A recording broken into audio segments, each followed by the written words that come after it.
चलिए गाइस, तो अब हम बात करते हैं हमारा एक्सक्लेमेटरी टू असर्टिव के टाइप 2 के बारे में। तो यहाँ पे हमारा पहला सेंटेंस है what a Taj it is. तो यहाँ पे हमें अच्छे से पता है कि व्हाट ए के प्लेस पर हमें जो करना होता है वो ए बेरी या ए ग्रेड करना होता है। लेकिन यहाँ पर सर सवाल ये उठता है कि ए बेरी करें या ए ग्रेड करें। तो अब एक चीज़ का मैंने आपको बताया हुआ था प्रीवियस वीडियो में कि यहाँ पे ये देखिए, अगर आ जाता है गाइस वॉट ए, तो वॉट ए की जगह पे ए वेरी करते हैं या ए ग्रेड करते हैं। ए वेरी कब करते हैं? अगर वॉट ए के आगे एडजेक्टिव आ जाता है। और ए ग्रेड कब करते हैं? जब वॉट ए के आगे गाइस नाउन आ जाता है। चलिए यहाँ पे हम अपने सेंटेंस में देखते हैं। तो हमने देखा गाइस वॉट ए के आगे ताज नाउन दिया हुआ है, इट मीन्स हमें वॉट ए के प्लेस पर ए ग्रेड करना है। चलिए इसका आंसर सुनिएगा, इट इज ए ग्रेट ताज। चलिए आता हूं नंबर मेरे 2 पर।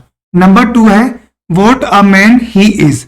हमने देखा सर वॉट ए आया हुआ है, तो वॉट ए के प्लेस पर जो हमें लगाना होता है वो 2 शब्द लगाने होते हैं, ए बेरी या ए ग्रेट। तो अब सवाल ये उठता है कि सर यहाँ पे मैं ए बेरी लगाऊं या ए ग्रेट लगाऊं। तो मैंने गाइस यहाँ पर देखा कि सर वॉट ए के आगे नाउन दिया हुआ है। तो ये हम अच्छी तरह से जानते हैं कि अगर वॉट ए के आगे नाउन दिया हुआ है तो हमें वॉट ए के प्लेस पर ए ग्रेड करना होता है। चलिए इसका आंसर मैं बोलता हूं, ध्यान से सुनिएगा, he is a great man. चलिए आता हूं नंबर मेरे 3 पर।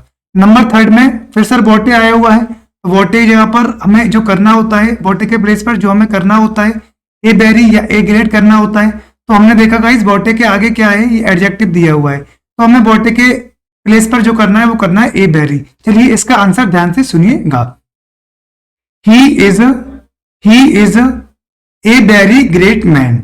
चलिए अब आता हूं नंबर मेरे 4th पर। 4th में देखिएगा क्या लिखा हुआ है, वॉट ए ताज। हमसे एग्जाम में कहा वही क्या करिए, इसको असर्टिव बनाइए। तो अब बड़ी दिक्कत आई, सर असर्टिव के लिए तो सब्जेक्ट चाहिए, हेल्पिंग वर्ब चाहिए, कहाँ से लेकर आए, क्या सब्जेक्ट लिखें, बहुत सारे होते हैं।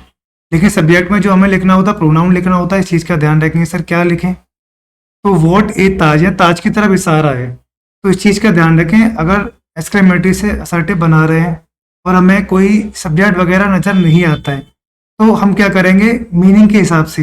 यहाँ क्या बात, ताज की बात चल रही है तो इट इज़ निकालेंगे हम। अगर बॉय की बात चल रही है, कोई बॉय वगैरह मैन वगैरह दिया हुआ है, मैस्कुलिन जेंडर दिया हुआ है, तो ही इज़ निकालेंगे। अगर वॉट ए के बाद कोई गर्ल्स वगैरह की तरफ कोई इशारा है तो इसे लिखा हुआ है वॉट ए गर्ल, ये लिखा हुआ है तो शी इज़ निकालेंगे। चलिए अब मैं उम्मीद करता हूँ आप लोग समझ गए होंगे। तो मैं नंबर 4 का मेरा आंसर बताता हूँ, ध्यान से सुनिएगा। तो यहाँ पे दिया हुआ है वॉट ए ताज, तो हमें पता है सर सब्जेक्ट है नहीं है, तो सब्जेक्ट हम इट इज़ निकालेंगे। तो it is a great Taj. A great क्यों किया? क्योंकि सर वॉट ए के आगे नाउन दिया हुआ है। चलिए आता हूँ नंबर मेरे 5 पर। नंबर 5 है वॉट ए गर्ल। तो सर सब्जेक्ट मैं कहाँ से लेकर आऊँ? तो मैंने देखा सर वॉट ए के आगे गर्ल की तरफ इशारा है यहाँ पे, तो मैं सब्जेक्ट और हेल्पिंग जो निकालूंगा वो शी इज निकालूंगा, तो she is a great girl. चलिए आता हूँ नंबर मेरे 6 पर। नंबर 6 गाइस कहता है वॉट ए बिल्डिंग। यहाँ पे अगेन इसने कुछ नहीं दिया हुआ है, तो हमें पता है कि सर बिल्डिंग दी हुई है, तो ऐसी कंडीशन में सब्जेक्ट जो मैं निकालूंगा इट, और इट के साथ इज, तो इट इज। अब वॉट ए की जगह पे क्या करूँ, ए वेरी या ए ग्रेट, तो ए वॉट ए के आगे सर यहाँ पे नाउन दिया हुआ है, तो मैं क्या करूँगा, जब वॉट ए के आगे नाउन आता है तो सर हमें ए ग्रेड करना होता है। तो चलिए सुनिए नंबर 6 का मेरा आंसर। तो इसका आंसर होगा it is a great building. तो गाइस यहाँ पे इन्हीं के साथ हमारा एक्सक्लेमेटरी से असर्टिव का यहाँ पे टाइप 2 हमारा होता है फिनिश। और इसके अलावा आपके एग्जाम में इससे बाहर कुछ नहीं आता है, तो इन सारी वीडियोस को अच्छी तरह से देख लेंगे।